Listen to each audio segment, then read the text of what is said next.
Alumni, parents, family, and friends, welcome.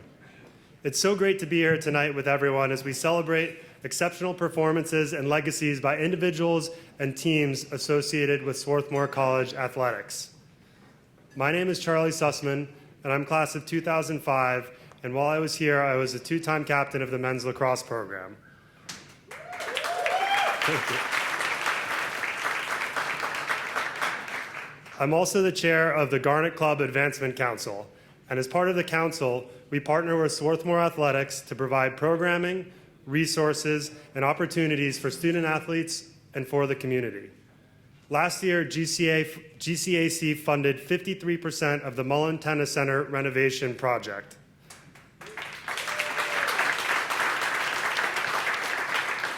This included 4 new spaces at the Mullen Center: the Michael Costonis Senior Class of 92 Golf Center, the Filati and Patchman Lobby, the BB Multi-Purpose Room, and the Sports Medicine Annex.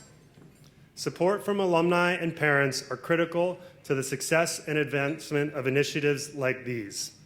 As the college dedicates this academic year to celebrating Black excellence, we will do the same through a special project memorializing longtime athletic trainer Tave Holland.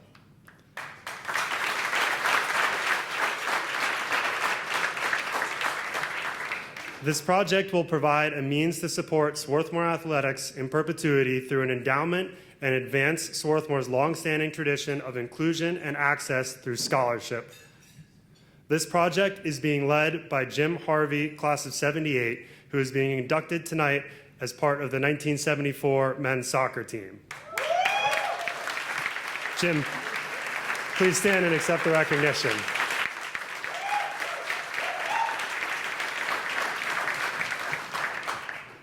Many of you have interacted with Tave as an equipment manager, athletic trainer, and as many of you have experienced, the field house philosopher. If you're interested in supporting this project or have any questions, please come see Jim or me afterwards. Finally, I want to congratulate the Hall of Fame class of 2019 inductees and offer a toast. Please raise your glasses. Here's to Moose Earnshaw, Michelle Walsh, Cathy Polinsky, Caitlyn Mullarkey, Ruff Herndon, and the 1974 men's soccer team. Congratulations on your success and your recognition. Thank you very much, and I hope you enjoy your evening.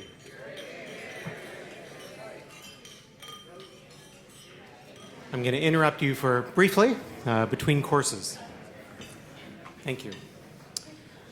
Hello, everyone. I'm Salem Shuckman. I'm chair of the Board of Managers, and I am delighted to welcome you all to the 7th Annual Garnet Hall of Fame banquet this evening. We're here tonight to honor those outstanding athletes who are joining Swarthmore's Hall of Fame this year. And what an impressive group they are. A Major League Baseball player and World Series starter, a groundbreaking trainer, a 3-sport college record holder, a 5-time All-American, a first ballot Hall of Famer, and the first team in Swarthmore history to compete for an NCAA title. Wow.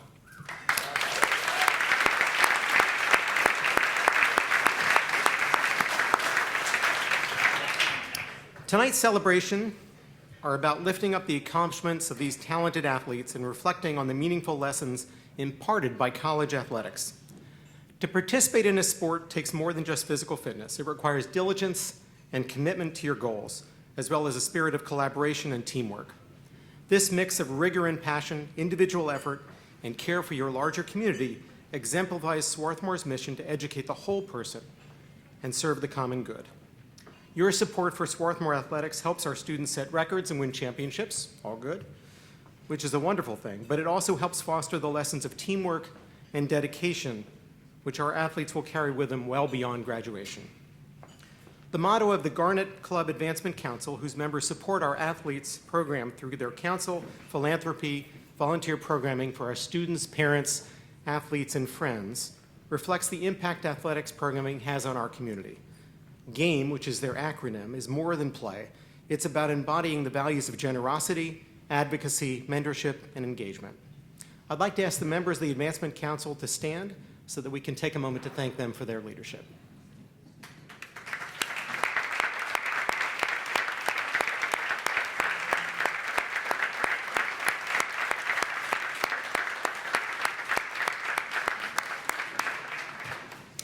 So thanks to the council and all of you who joined us here tonight for the support you've shown for the college and its fantastic athletes, and to this new class of inductees into the Hall of Fame, a very well-deserved congratulations.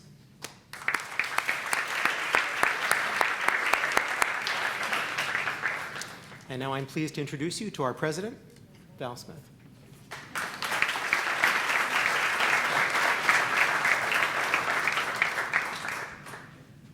Good evening, everyone. Thank you, Salem, for your wonderful words and for introducing me. I am delighted to see all of you and to be here with you for this annual celebration. This is one, to my mind, this is one of the high points of the year for us. We'll honor the Garnet throughout the weekend with team events today and tomorrow, the pep rally tonight, and a family-friendly tailgate tomorrow. I hope you'll be able to enjoy some, if not all, of these activities and keep the celebration going. This year's Hall of Fame honorees span several decades.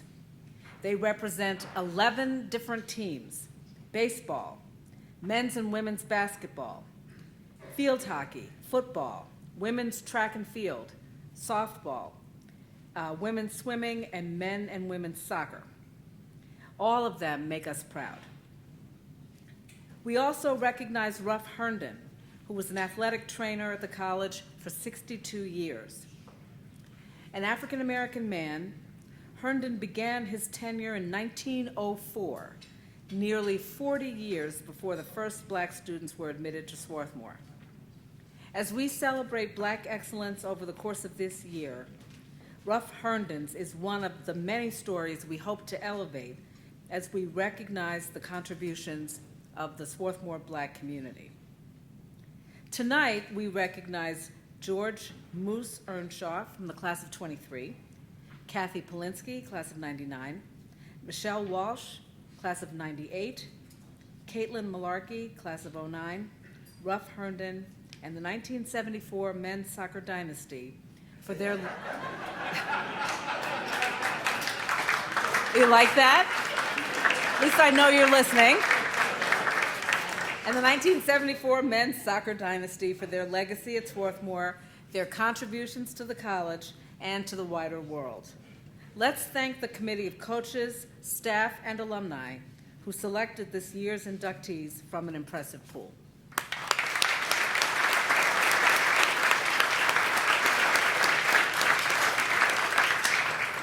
I also want to thank the alumni, parents, faculty, students, and staff who volunteered their time to the newly formed Garnet Club Advancement Council.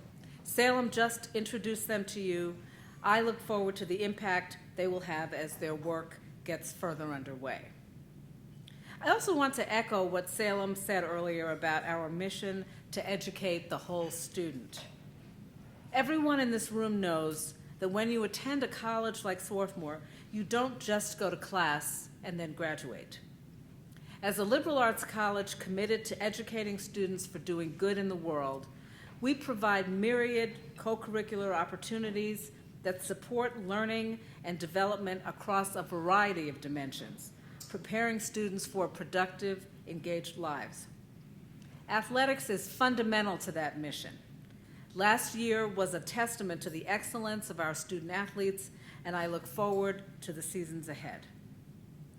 As our student athletes develop teamwork, resilience, self-discipline, and empathy, they are cultivating values as well as skills.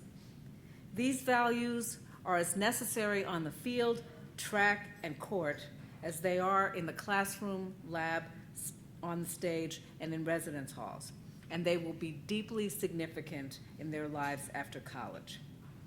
Tonight's Hall of Fame honorees embody these values. Congratulations to them, congratulations to you all, and thank you again for being here. Please enjoy the evening.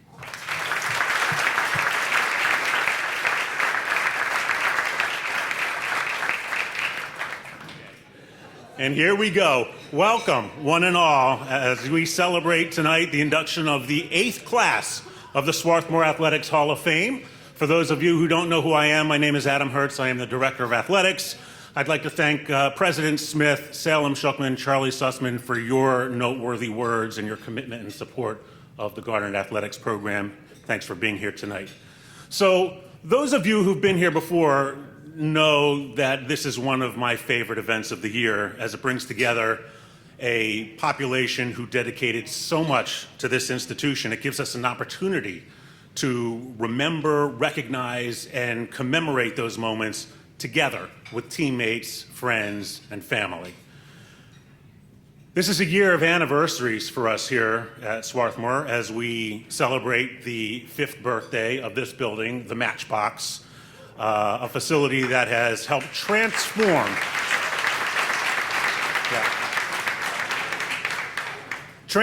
health and wellness across campus, as well as strength and performance among our athletic teams.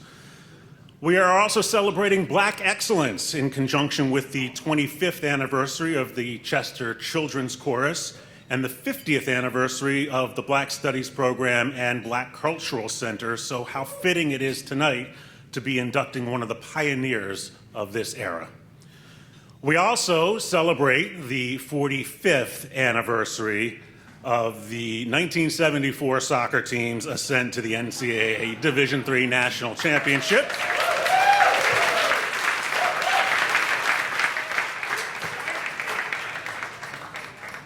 And as a department, we talk a lot with our students and coaches about wearing the S with pride.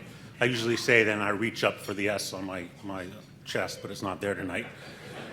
And how important it's been throughout our history. We know that our teams have identified over the years by other nicknames. You may have been called the Little Quakers or the Garnet Tide or the Phoenix, but the one constant has been the S.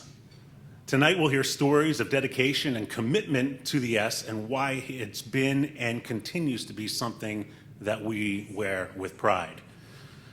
We've also been talking a lot with our students about why we're represented by the Garnet and how we assimilate with it. And yeah, I can already see some of the students here tonight rolling their eyes. But I thought you might enjoy hearing about the magic of the Garnet. So first, anybody who has a January birthday probably knows that garnet is your birthstone. Beyond that, it's one of the oldest and historically relevant of the gemstones. The garnet is incredibly diverse. It comes from all corners of the world. It comes in all different shapes, colors, sizes, and lusters, like us. Some of them can also be incredibly rare, the one-of-a-kinds, if you will. You know who you are out there. Garnet is religiously diverse as well, referenced throughout history in Judaism, Christianity. I'm making my own religions up here. It's even mentioned in the Quran. The garnet has legendary powers. It's been written that Noah used a piece of glowing garnet to light the ark during the Great Flood. And Greek lore notes that garnet guarded their children from drowning and even offered protection against various poisons. Its strength and utility are equally diverse. In medieval times, it was extremely beneficial to wear garnet when one exerted themselves, like in battle or in competition. It's said that the garnet can boost the energy of an entire system, an entire team, and can revitalize and stabilize it. Garnet promotes self-confidence and commitment. And the garnet's virtues include success, loyalty, energy, and faith. Of course, Swarthmore is next to an area called the Garnet Valley. The garnet that was mined in this area was mostly ground down into sand. Individually, these little grains of sand are powerless and easily dismissed. But this sand, when working together, is known to be an incredibly resilient sandpaper, capable in the hands of those who use it with vision of creating and molding and shaping a rough product into something smooth and functional. Like the garnet sand, our individual success is only found by teaming together, showing our passion, our loyalty, our faith, shaping our commitment, our friendships, and our self-esteem while working toward competitive success. We get a real sense of this when the search committee convenes to consider the nominations for each Hall of Fame. We see how individual success is found through team efforts and those who work together to shape something that has withstood time. It's inspiring to see so many examples of this sprinkled throughout our history, and one of the reasons that selecting each class is so difficult is there are so many deserving stories. So I can't thank the committee enough for their time, their objectivity, and their dedication to this process, pouring through scores of nominations, considering the merits of each, and finally coming to the unanimous consensus of this year's class. So without further ado, let's meet the Swarthmore Athletics Hall of Fame class of 2019.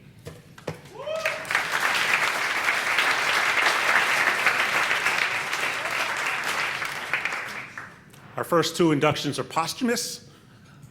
George Moose Earnshaw was a three-sport athlete at Swarthmore, playing football, basketball, and baseball. And while he was a contributing member to the football team and a captain of the basketball team, baseball was where he excelled. He may be one of the most successful professional athletes of all time to hail from Swarthmore. As a pitcher and an outfielder, Moose led Swarthmore baseball to an 11-5 record in 1922 and a 9-5 mark in 1923. In 1922, he also hit a team-high 5 home runs. That's a mark that still sits him top 10 in program history. His success with the Garnet caught the eyes of major league programs, and he secured a spot with the Philadelphia Athletics of Major League Baseball. Moose was a fixture on the A's pitching staff, helping them win the World Series in 1929 and 1930, and the National League pennant in 1931. He won a league-high 24 games in 1929 and struck out over 1,000 batters during his career. He was the winning pitcher of 4 World Series games. Moose won nearly 63% of his games in his career with the A's. It's a mark that still ranks 7th best all time with the Philadelphia Athletics. Enshrined as a member of the Philadelphia Wall of Fame, we welcome from the class of 1923, George Moose Earnshaw to the Swarthmore Athletics Hall of Fame.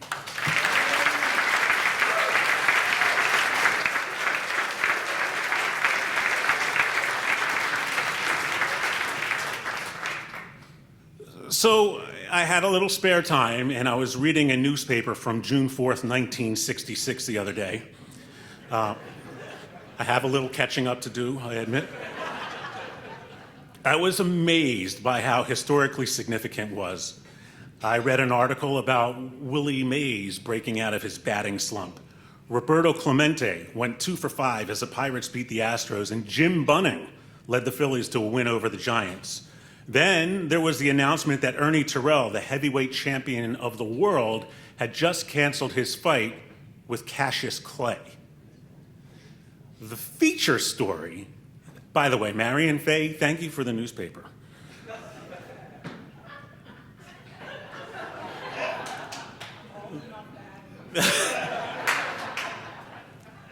The feature story, however, was about Ruff Herndon and his retiring as the longest employed person in the history of Swarthmore College and the longest record of employ in all of intercollegiate athletics. Ruff was hired as Swarthmore's athletic trainer in 1904, as President Smith mentioned, some 40 years before the first black student set foot on Swarthmore's campus. It's not hard to imagine that Ruff never made an enemy. Some 62 years later, a collection of letters to Ruff at his retirement celebration was this thick. And in case you think that's a fish story, here they are.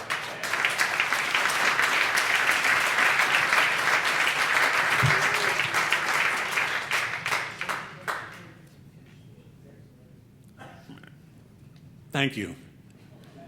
President Courtney Smith said of Ruff that he was a man of deep commitment and loyalty and one of the noblest men any of us have ever known. And the letters that I just showed you, all of them to a person pretty much say the same thing. Herndon was a John Nason Award winner given to the person at Swarthmore who contributes far beyond the requirements of his job. The 1964 centennial edition of the Swarthmore Yearbook was dedicated to Ruff, and he was awarded the National Athletic Trainers Association Gold Trophy in 1965. So known for always being a gentleman, radiating an inner peace of mind and keeping students physically and psychologically fit, Ruff Herndon, for your 62 years of service, welcome to the Swarthmore Athletics Hall of Fame.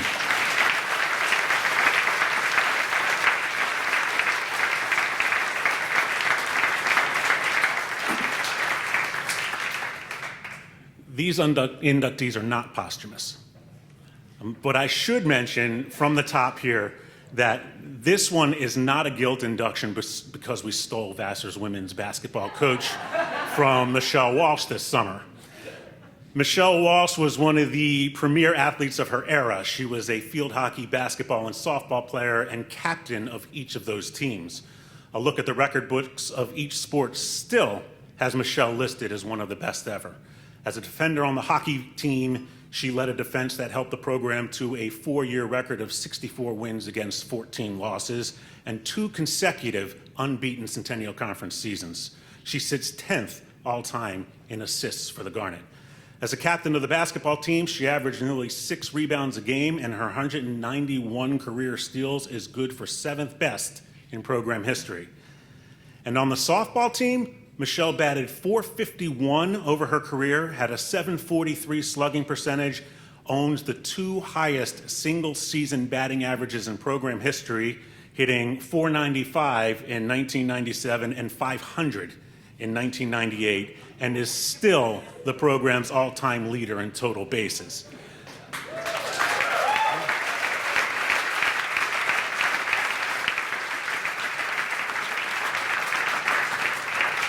She was a 3-time All-Centennial Conference player and is the last person in the Centennial Conference to bat .500 for a season.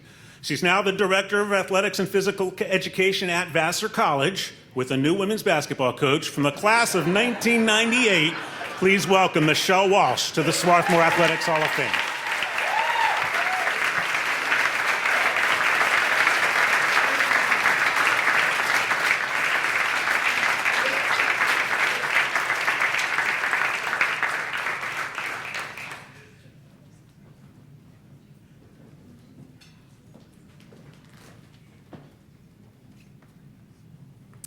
Thank you, Adam, for that incredibly kind introduction. It's always a wonderful feeling to be back here on campus. I've known that I would be attending this event for several weeks now, but in true Swati fashion, I left my homework until the last possible moment and didn't prepare my comments until last night. Oops. At least I didn't pull an all-nighter. I'd like to begin by congratulating my fellow inductees. It's humbling to be receiving this honor with all of you. As someone who is usually on the other side of these kinds of events, I'd also like to thank President Smith, the Hall of Fame Committee, Adam, Nena, and the rest of the crew here at Swarthmore for hosting us this evening. I know firsthand how much hard work goes into the selection process and event planning, and the instant feeling of unease when it looks like a speaker might go rogue with their remarks or extend beyond their allocated time. So, my promise to all of you tonight is to stay on point and stay on time. Coach Brown, you can put me on the clock. In my current job as Director of Athletics at Vassar College, I spent a lot of time reflecting on and speaking about the role of athletics in a liberal arts education, much like President Smith. It is my personal belief that a liberal arts education provides a space for students to learn 2 critical life skills: how to learn and how to lead.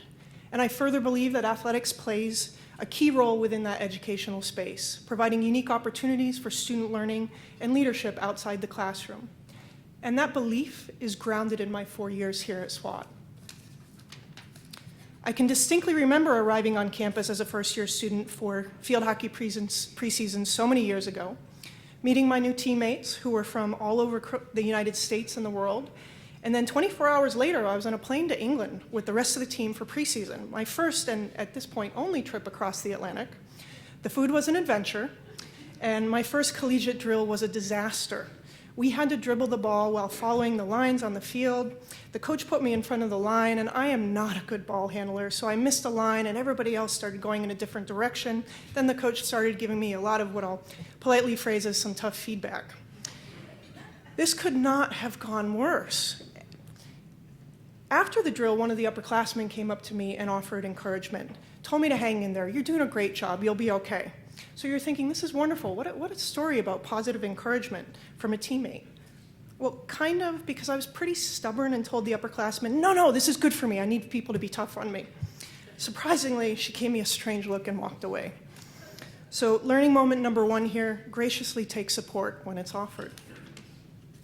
I also remember returning from the trip to England and diving right into freshman orientation. And I'm not sure if they still do this anymore, but in one of the sessions, they had all the freshmen in the room, and they asked those of us who were valedictorians or salutatorians to raise our hands. And at this point, I'm feeling a little tender from preseason and got my ego bruised a little bit, so I am so excited to fire my hand up in the air. I'm one of those people. And then I look around the room, and everybody else has their hand up. What did I get myself into? So learning moment number 2 for me was that humility is a wonderful thing. As time passed, I discovered that Swarthmore was a place that would challenge me to learn and grow in ways I had never imagined. And sport was an integral part of that. In the midst of this, I had so many teammates who became like family to me. Amazing women who helped me through the challenges that I didn't always want to face, who celebrated victories together and consoled one another through losses, who would be stuck in the same lab together wearing uniforms, hoping to get onto the field before the first pitch or the game starting, and who would always be there in moments of need. Women who inspired me to be a better teammate and eventually a captain. 20 years later, these same women have gone on to make their marks as leaders in every field: business, politics, medicine, higher education. They continue to inspire me to always strive to be a better person and to make a difference in the work that I do. My time as a student athlete at Swarthmore was exactly what educators aspire for it to be. In a word, it was transformative. So as we look at the world around us, there has never been a more important time for Swarthmore to fulfill its mission to continue helping our students realize their full intellectual and personal potential with a deep sense of ethical and social concern. For Swarthmore student athletes to take skills learned through athletic endeavors and to use those skills to make a positive impact on the global community. Skills such as team building, conflict resolution, the ability to work together for a common good, learning to fail and learning to pick themselves back up again, making decisions in high-pressure situations, and yes, leadership. To the coaches especially in the room, be true to your mission. Your role in the educative process and as mentors matters so very much to all of us. Karen, you're the lone coach from when I was here, so thank you. Thank you for all of you coaches for all that you do, though. And I want to close by thanking my parents. They were unable to join us this evening, as was often the case when I was a student athlete here. The trip was just a little bit too far. But thank you to them. Their unwavering love and support have been guiding forces in my life. I thank them and to all of you here this evening. I am deeply honored to have been selected to the Hall of Fame and thankful to all of you for spending this time here together this evening. Enjoy the rest of the night.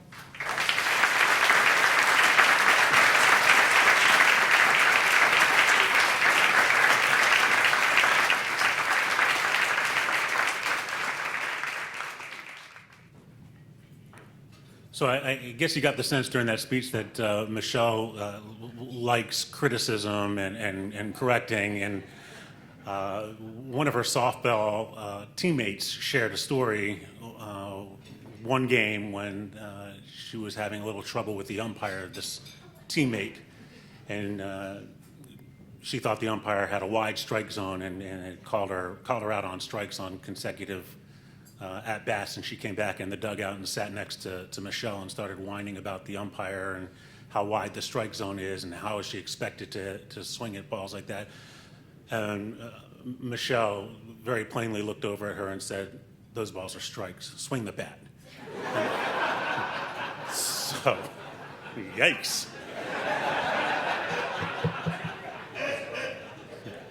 Empathy.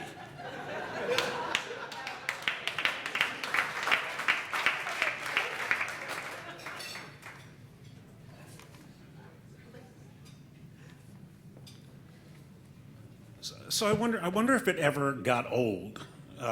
3 times a Centennial Conference champion, 7 times an NCAA qualifier, 5 times an NCAA All-American. I can tell you that I'm never unimpressed with this type of accomplishment, and I can tell you without a doubt that Cathy Polinsky is one of the most accomplished swimmers ever to wear the S. A phenom in freestyle and butterfly, Cathy set school records in the 50 and 100 fly, the 200 free relay, and the 200 medley relay. She qualified for the NCAA championships in 1996, 97, and 99, earned All-American status in 5 events during those years. Cathy earned the Denny Rath Award in 1999 and was a Centennial Conference champion in the 100-yard butterfly and 200 and 400 medley relay. After college, Cathy took her Swarthmore degree and she made a name for herself at places like Amazon and Oracle and Yahoo and Salesforce.com. She was actually named by Business Insider as one of the most powerful engineers in the world. Now working as the Chief Technology Officer at Stitch Fix, from the class of 1999, welcome Cathy Polinsky to the Swarthmore Athletics Hall of Fame.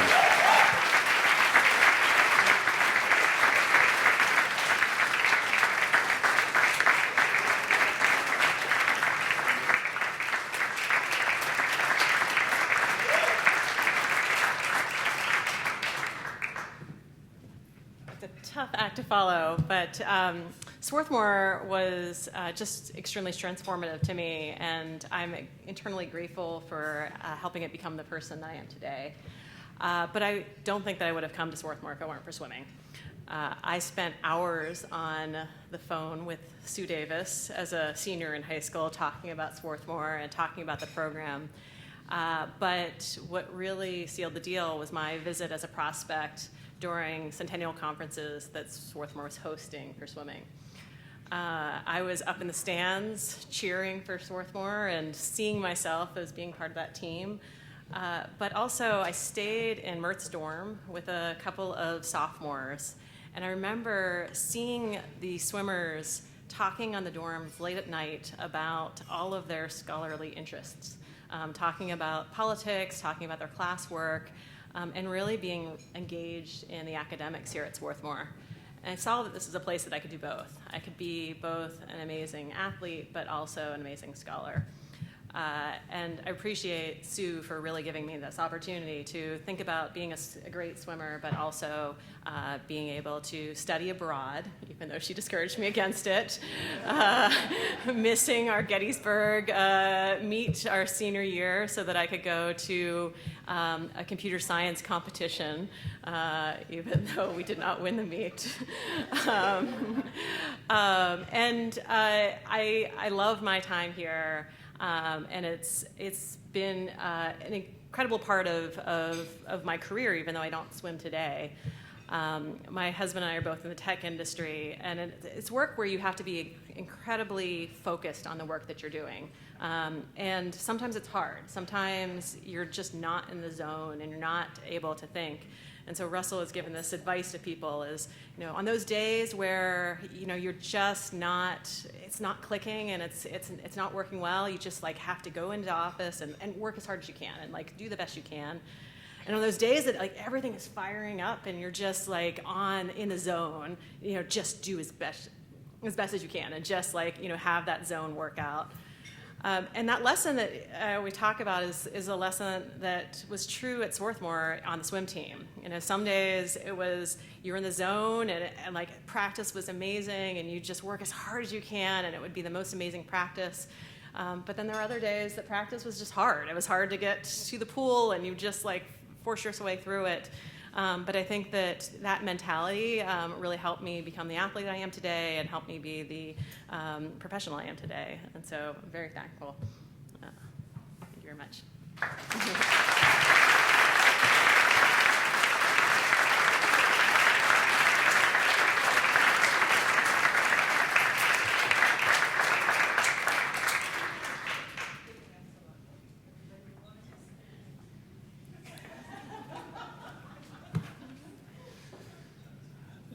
It's funny, I'm standing there watching Cathy, and here's this very professional, very mature woman up talking about her Swarthmore memories as the prototypical student athlete. A couple years ago, I had the opportunity to, we have an inn out here now, and that has a bar in it, right? Yeah. I know Cathy.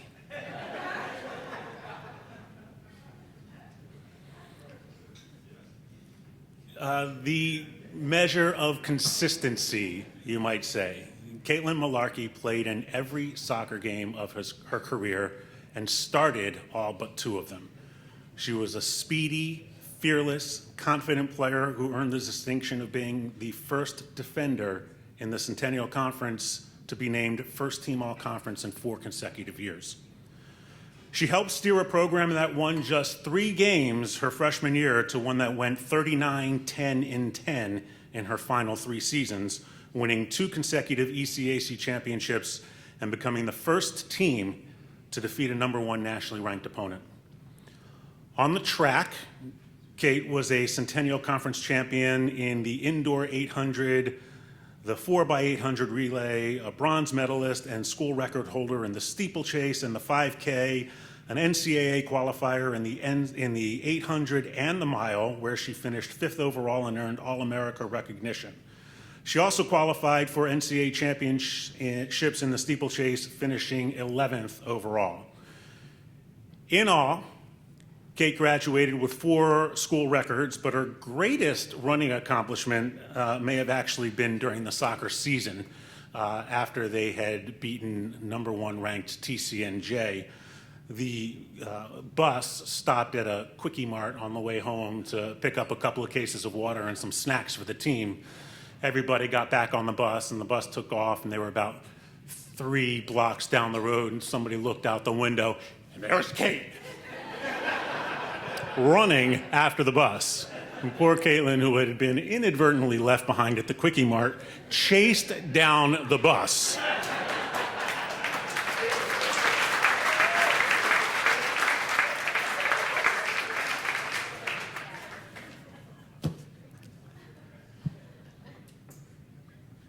Caitlin was an academic All-American, a semifinalist for the NCAA's Woman of the Year award, and went on to become a Rhodes Scholar. And footnote here, 17 of the college's 31 Rhodes Scholars are former athletes.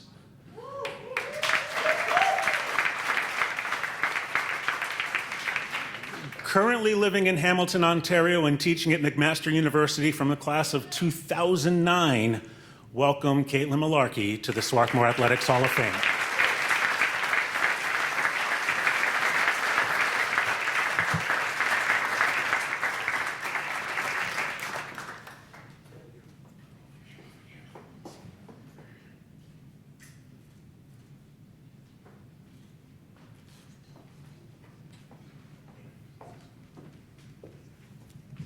Significantly shorter.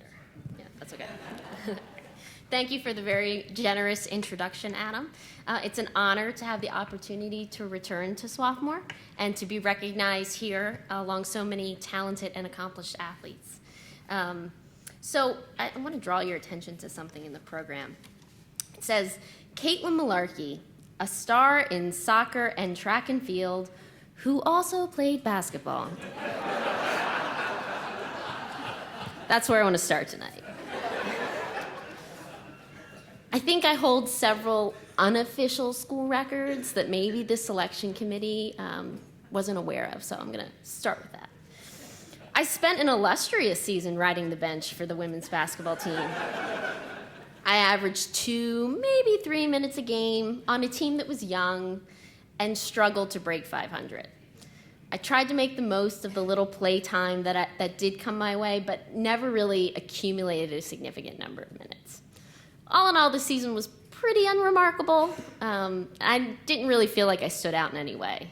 That was until I had my end of the season meeting with then coach Renee DeVarney. So Renee DeVarney had been a math major, and so she was really into statistics, really meticulous with the statistics. She opened our meeting by telling me that she had run the numbers, and that in fact, if I had played all 40 minutes instead of those 2 or 3, I would have averaged 20 fouls per game.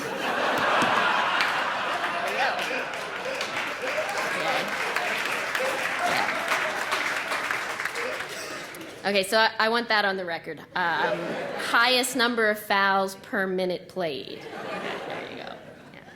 Yeah. As Adam mentioned, during my time at SWAT, under the guidance of Todd Ankaitis, the women's soccer team has really undergone a transformation. From a losing record as freshmen, we pulled off an incredible upset of the #1 ranked team in the country, the College of New Jersey, and the game was really surreal. It was high scoring. We ended up winning 4-3. It was very unusual for soccer, and it didn't seem real. It seemed too good to be true. Somewhere along the way home in New Jersey, we stopped to get some celebratory pizzas. And I'd been icing my ankle. I was nursing a little bit of an injury. And I got off the bus, so that was my first mistake. Second mistake was not telling anyone or taking a phone.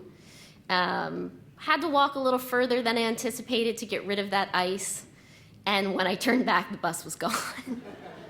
So I could just catch a glimpse of it pulling onto the road. But I did have my running shoes on.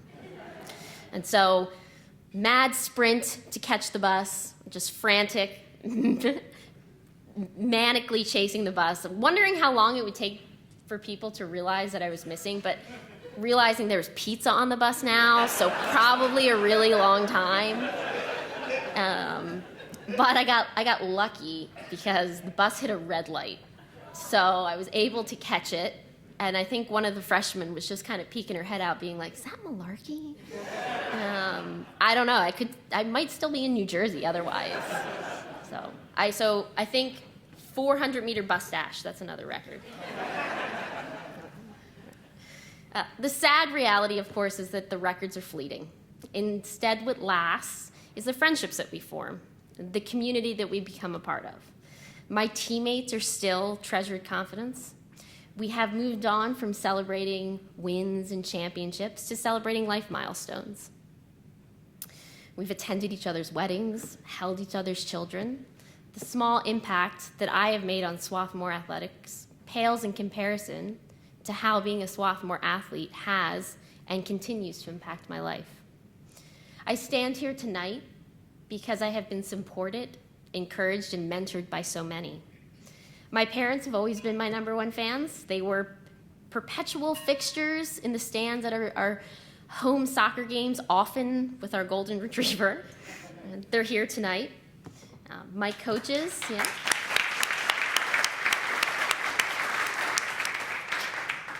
My coaches, Todd Ankaitis and Pete Carroll, gave so selflessly day in and day out.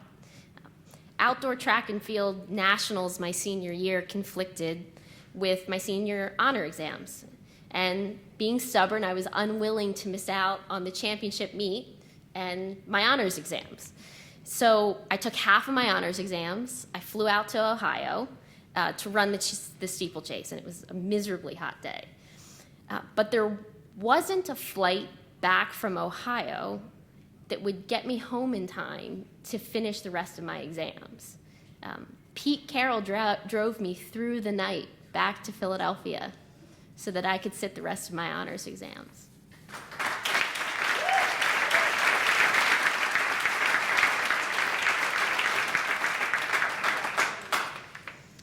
I know my story is not unique.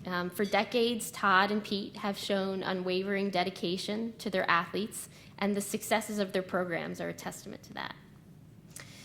Finally, I'd like to thank my husband, Matt. We met 4 years post-graduation, well past my peak competitive years and 2 knee surgeries later. So it's very meaningful to have him here tonight to share with him what makes SWAT such a special place to me.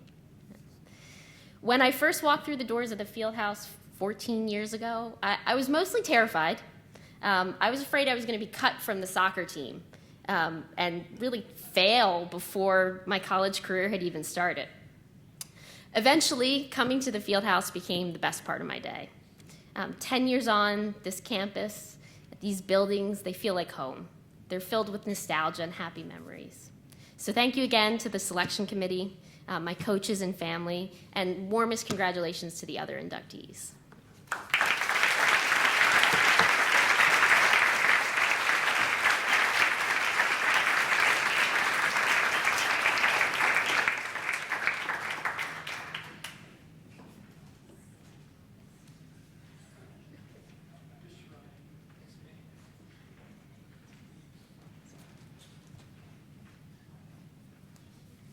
Just stalling for time, folks.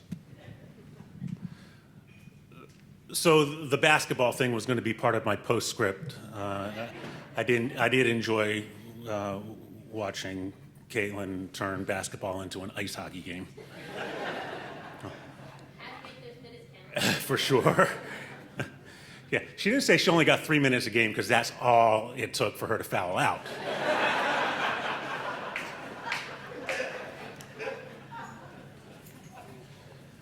I also want to tell you all that despite inadvertently leaving Caitlin at the Quickie Mart in Trenton, we haven't lost one yet. So, we're good.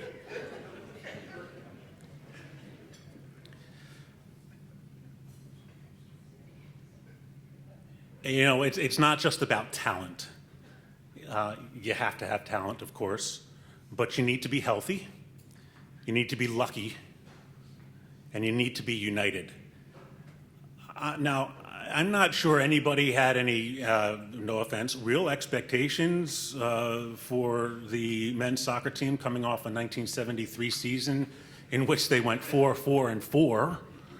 But if you take those ingredients, sprinkle that recipe with a little magic powder, and you get those individual grains of garnet working together, you get not what I call a dynasty, but you get lightning in a bottle. And that's the beauty of sport. One small change, one seemingly insignificant change can make all the difference in the world. I don't know what that change was, but whatever it was for this team, it resulted in a 10-3-2 record in 1974, with the only 2 regular season losses coming at the hands of Division I opponents. The team ended up as MAC champions and advanced to the NCAA championship, where they won tournament games over Lynchburg, Lock Haven, and McMurray to advance to the first Division III national title game against Brockport State. This team was also the first Swarthmore team to compete in an NCAA title game, and was led by an offense that scored 35 goals and propped up by a defense that allowed just 13 and shut out half of its opponents. To this day, they remain the only soccer team in the history of Swarthmore College to advance to the national title game. Lightning in a bottle, the 1974 men's soccer team, welcome to the Swarthmore Athletics Hall of Fame. And so all of you, come on up.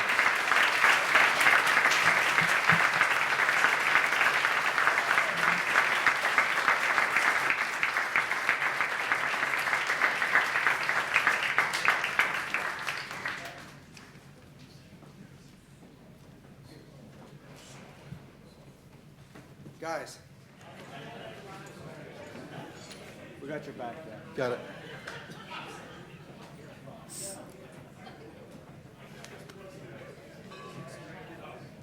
It's not bad.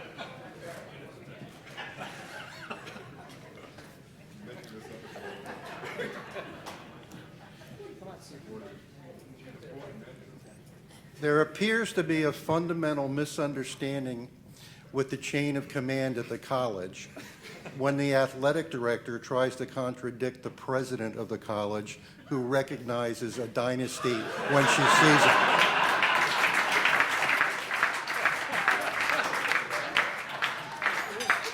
I assume that will be rectified on the record.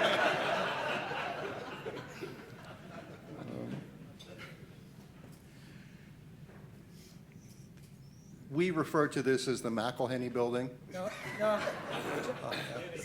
Just the glass. Just the glass. But one of the things that we've learned, that buildings on this campus have a soul.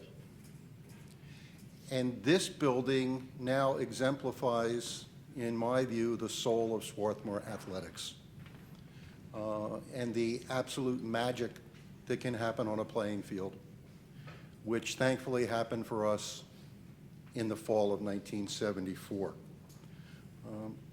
Was asked this morning when we were talking about things, and again this evening, did you guys know that you were going to be that good? I think we had an inkling that something special was going to happen. Adam is correct. We were 4-4-4 the year before, and we struggled. We weren't scoring goals. But when we opened in the fall of '74 against Lehigh, we just smoked them. It was 5-0, okay, and it wasn't that close. And they were, who's counting? 4, maybe 5. We're getting better as we're going along. You know, when you have a bunch of 65-year-olds getting together telling lies, it can get interesting. But it may not be a lie. It may just be the vagary of our memories. But yes, it was clear that something special was about to happen. We had a few new additions. We then turned around and we lose to Princeton 2-0. And we're starting to think whether or not we're going to be challenged, and we were. And this team responded, and it responded well. I know I'm speaking to the choir at this point, but when a team experiences success, it's just really a special, special feeling. This group of men have experienced tremendous success throughout their life, not only on the playing field, but throughout their professional and family careers. Despite all that, Tom Spock noted something in our email exchange as we've been preparing to meet for this event. Tom said that the '74 soccer team was a life-changing event. And it's true. I mean, some people might belittle the experience, but I think for all of us up here, we know it. It was a life-changing event. 45 years later, we can still feel it. It's unfortunate that it's 45 years later, but I know that we can still hear things from that season. You can still feel it and get some goosebumps. It was just a magical run.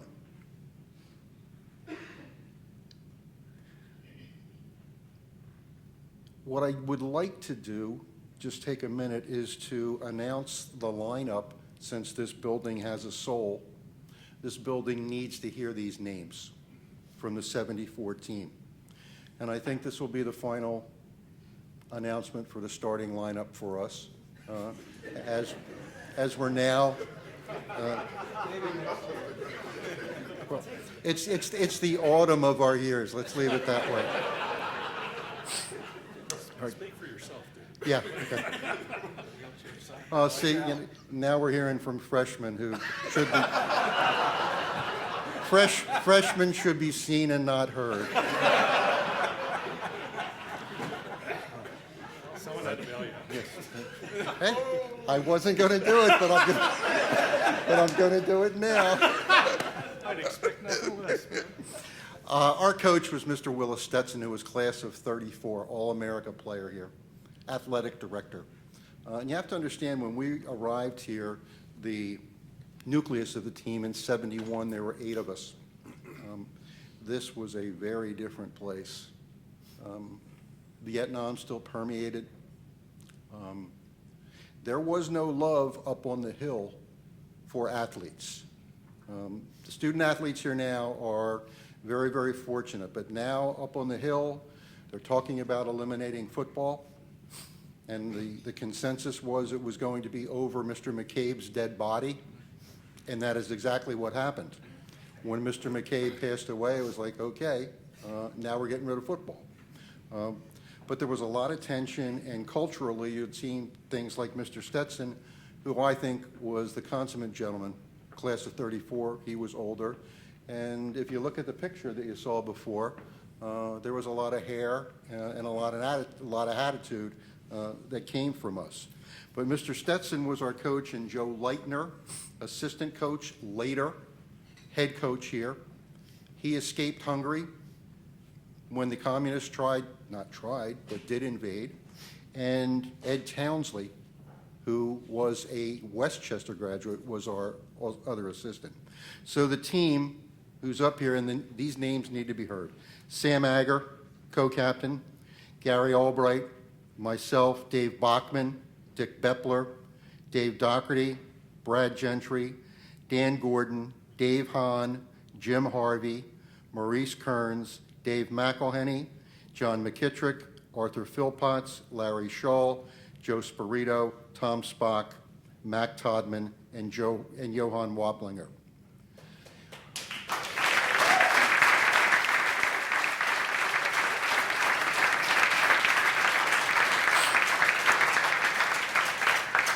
And when you talk about the soul of this college, his name has already been mentioned.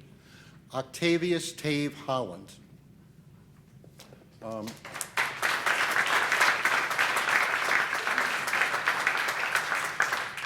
I know I don't make it through 4 years of Swarthmore without Tave.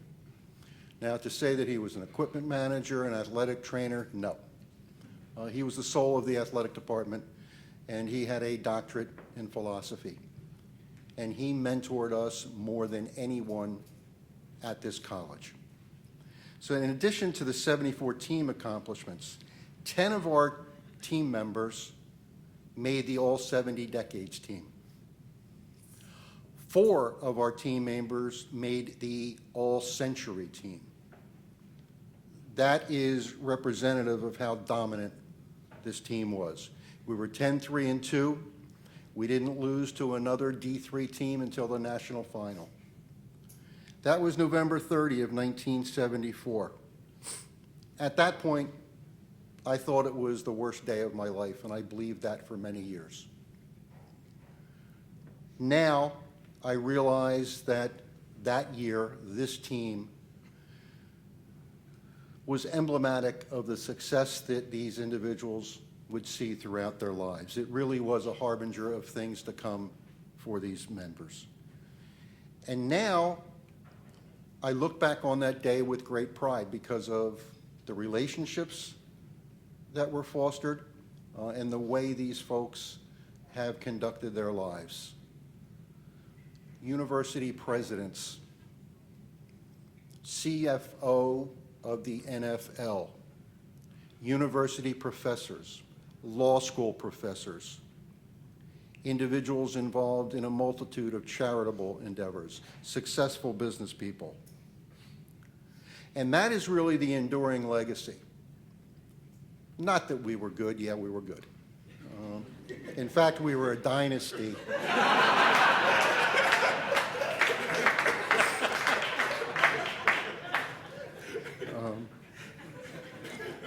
But the lessons learned at a place like Swarthmore, and I know you all get this, that's why you're here. And we are so lucky to have had the opportunity. You always hear about teams battling through adversity. Well, we did. We lost both of our captains very early in the season, 2 starting forwards. And several of us were talking about that earlier this evening. We're pretty sure that if we had had those 2 guys, Sam Agger and Larry Shaw, playing for us for the rest of the year, that they probably would have scored at least 1 goal between the 2 of them over the rest of the year. And if that happened in the final, you never know. We could have been there. This is all about relationships. So a special relationship, special team, and I think now an enduring dynastic legacy. Thank you so much.